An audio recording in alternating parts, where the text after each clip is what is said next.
So good to have you with us here on a Monday. I'm Marlin, Bohling, your tour guide to these ag commodities. It's a pleasure to take a look at them with a little added extra help this time. So we'll turn to some in-studio help. Each week at this time, we turn to Chris Swift of Swift Trading in Nashville. How are you doing? Doing great. How are you this morning? I am doing fine. Good. Markets are going all directions. Oh, they've been everywhere this morning so far. Something for everybody, as they say. Yes. Now, we did have some overnight export sales business announced over the weekend, and it was all soybean related. 2 different batches of soybeans. So we had 330,000 tons sold to China in one batch. About a fourth of it was for old crop, the rest of it for new crop. And then another batch of accumulated smaller sales, from what I understand. That was 204,000 tons to China as well. So anytime you get overnight news like that, Chris, what's the pattern? This last year, it tends to trade lower. I don't know. We'll see in just a moment. Let's take a look at the prices. Let's go to corn. And with our quotes provided by bar chart here, we have the July contract still 2 1/4 higher. Well, it even took that away. Now it's only 1.5 pennies higher at 7.90 1/2. A little bit ago, it was actually up about 6, and now it's given back a lot of that. New crop December down 2 3/4 cents right now at 7.21 3/4. Okay, now for those soybeans. What are they doing with that export news? Well, of course they're down. We have July down 26 1/2 at 16.61 1/2. November new crop down 20 1/4 cents here this morning. So kind of holding true to form here in the soybeans and their reaction to export business. Now on the wheat. In Chicago, July up 1.25 pennies at 10.76 1/2 at this point. In Kansas City, the hard red wheat, July is up 5 1/4 at 11.54 3/4. Of course, conditions are extremely tough out in the plains.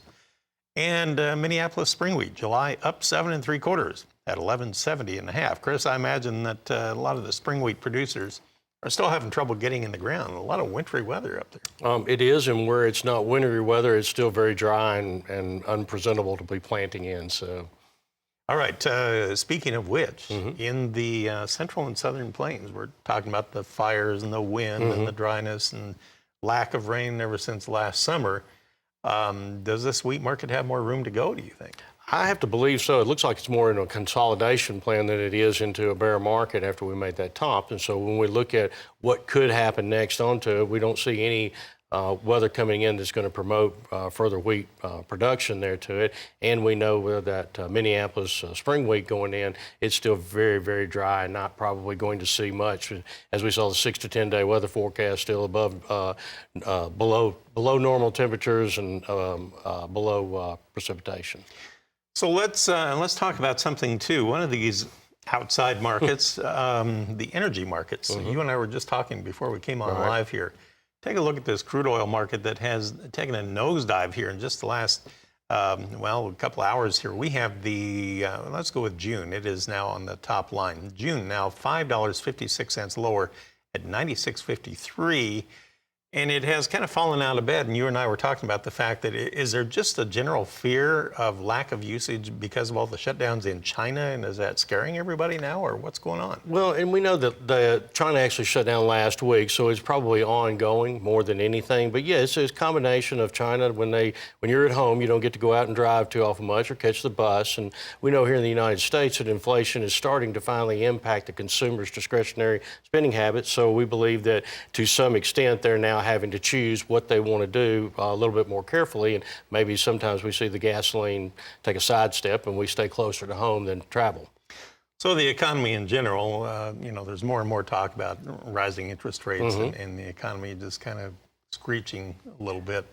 And I would imagine that's going to kind of keep the brakes on the energy market for a little while. For a little while, not for very long, because they won't keep China locked down for very long. I mean, this hurts everybody, and it hurts them especially. So they're going to want to get back to production quick.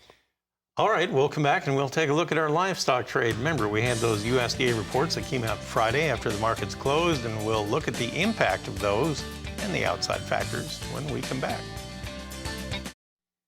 Well, now let's take a look at this livestock trade. And as I mentioned, we had the cattle on feed report Friday, and we had the cold storage report that came out Friday.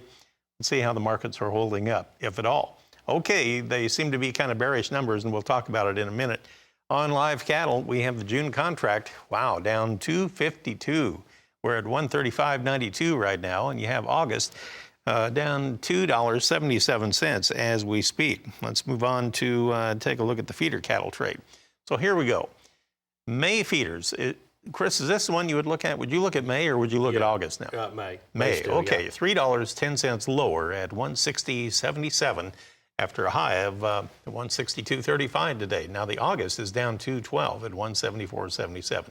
I want to pause right here. They're picking on the May, especially right now. Explain why. Because of the basis spread. The feeder cattle index, for which the futures settles to, is approximately 155, 154. So as closer to time, those two converge, and right now it seems to be a little bit negative towards the market. So we believe the futures would probably move down to the level of the index instead of the index. Cash cattlemen, cattle feeders out there buying feeder cattle in the cash market would raise the price up to come and meet the level of the futures.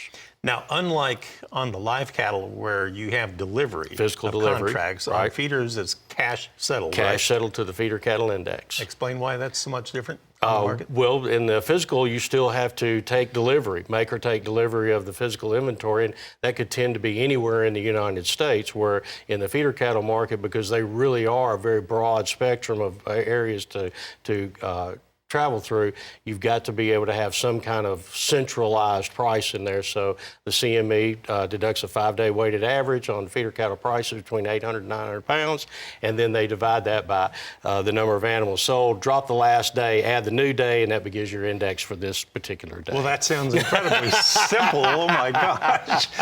Sorry about that. I did not mean to reel through that like that. All right, let's take a look at the lean hog trade here today, and on the futures, we have the June lean hogs down $3.27. Man, they're taking a nosedive too, 115.45. How come? Same thing, the index is significantly lower, but cold storage. The cold storage was elevated in both pork and beef, so I think that probably gave it the tune to it right there, was just the cold storage report. All right, so in both cases, cattle and hogs, the reports are kind of coming back to bite them here A little this negative. morning. All right, well, thank you. I appreciate it, Chris. Absolutely, Thanks for Mark. coming in and explaining all that. It's like going back to school. Chris Swift of Swift Trading in Nashville. Janet, back to you.